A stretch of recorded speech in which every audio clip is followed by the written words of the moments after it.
علیه الصلاۃ والسلام بیا د الله نه ځان دپاره اولاد غوښتو، دعا یې وکړه او دی الله ته وایي چې ته دعا قبلونکی. نو فرشته راله او زکریا علیه الصلاۃ والسلام لمونځ کوه او دی ورته وي چې الله جل شانو تعالی زیری درکوي چې الله به تعالی یو بچی درکوي، یحیی به یې نومي علیه السلام، او دی به د عیسی علیه السلام تایید کوي، د عیسی علیه الصلاۃ والسلام باندې به ایمان راوړي او دی به بیا پیغمبر یو ډېر پاک پیغمبر وي او ځان به هم ساتي د زنانو نه، ډېر نیک وي. زکریا علیه الصلاۃ والسلام وفرمیل چا په ذهن کې راځي زه قشن کا کذلک الله یفعل ما یشاء، زه قشن کارونه کوم.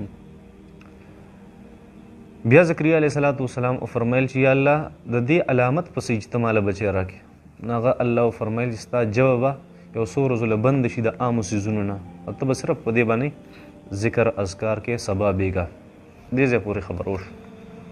دوه خبرې وشوې. درېیمه هغه د الله د تفسیر دی. درېیمه خبره چې الله فرمایي هنالک دغلته دعا زکریا ربه، زکریا علیه الصلاۃ والسلام د خپل رب نه دعا وغوښته او ویوي چې رب هب لي من لدنک ذریة طیبه، ماله ښه اولاد راکړي، انک سمیع الدعاء انک مجیب الدعاء، ته اورېدونکی دعا لره. دغلته زکریا علیه الصلاۃ والسلام دعا وکړه. کوم ځای کې دعا وکړه؟ کله چې زکریا علیه الصلاۃ والسلام هغه کمرې ته ورغی، کومې کمرې کې چې حضرت مریم علیه السلام وه او هغه میوې ولیدې او د الله جل شانه هغه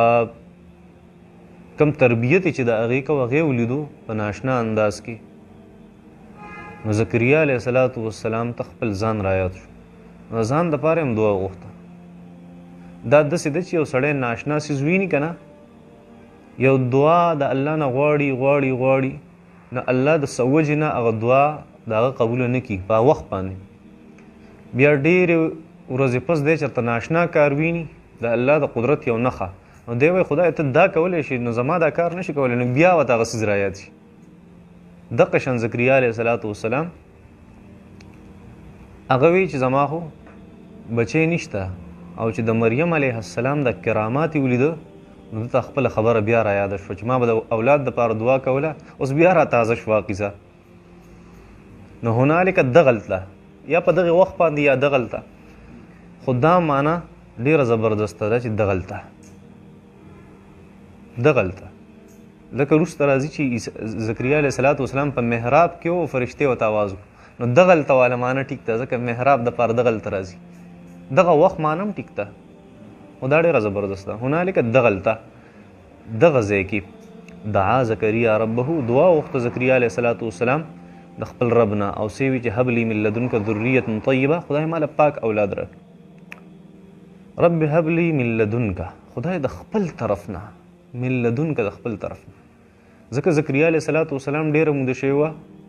او بچي نه و او ښځه شنډه وه،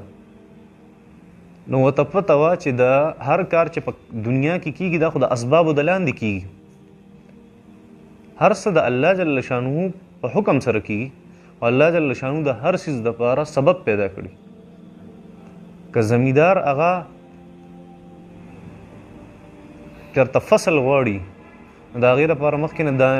ځمکه واړوي او بیا دانې وشیندي او بیا اوبه خورې وکړي، د هغې نه پس انتظار کوي او د هغې خیال ساتي د فصل د راتلو پورې، او کله د باران انتظار او کله د اوبه خور انتظار، عجیبه سیسټم دا د اسبابو د لاندې. نو خدا اصل کې الله جل شانو کوي. افرأیتم ما تحرثون اانتم تزرعونه ام نحن الزارعون، تاسو چې کم کاشت کوئ الله فرمایي دا کومه زمینداري چې کوئ نو دا فصلونه تاسو راخیجوئ که زه راخیجم. الله فرمایي دا زه کوم،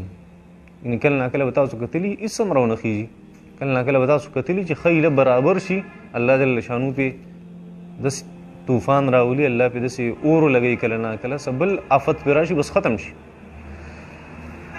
نو اصل مؤثر حقیقي په تمامو اشیاءو کې الله جل شانو دی، اصل اثر غورځوونکی خو الله دی، او د کائنات الله جل شانو دنیا داسې جوړه کړې چې دا د اسبابو د لاندې. نو زکریا علیه الصلاۃ والسلام چې اسبابو ته وکته خو بلکل ناامید و چې زه بوډا یم او ښځه مې شنډه ده، نو زما بچي به څنګه کېږي؟ نو دې د وجه زکریا علیه السلام وفرمیل چې خدای چې اولاد ته ماله راکې د اسبابو نه خو نه کېږي خو که ته براه راست څه وکړې نو څه به وشي ګینې نه کېږي من لدنکه دا مطلب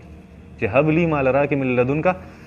د خپل طرف نه ذریتا اولاد طیبتا پاک دا ذریتا اولاد ته وایي که مذکري که مؤنثي که ډیري او که یوي او ذریه ورته وایي ذریتا طیبتا پاک اولاد د دې نه دا معلومیږي چې انسان کله اولاد غواړي خپل ځان لپاره نو پکار دی چې نیک او صالح اولاد هغه وغواړي خدایه بچی راکړي بچی راکړي بچی راکړي داسې به نه وایي څه به وایي خدای اولاد را الله کی او نیک او صالح اولاد را الله کی بهترین اولاد را الله ربنا هب لنا من ازواجنا وذرياتنا قرة اعين وجعلنا للمتقين اماما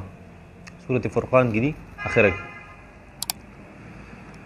الله جل شانو فرمای زکریا علیہ الصلوۃ زما بسنګ بچی کی زه بوډا شوی ما خزه می شنډه ده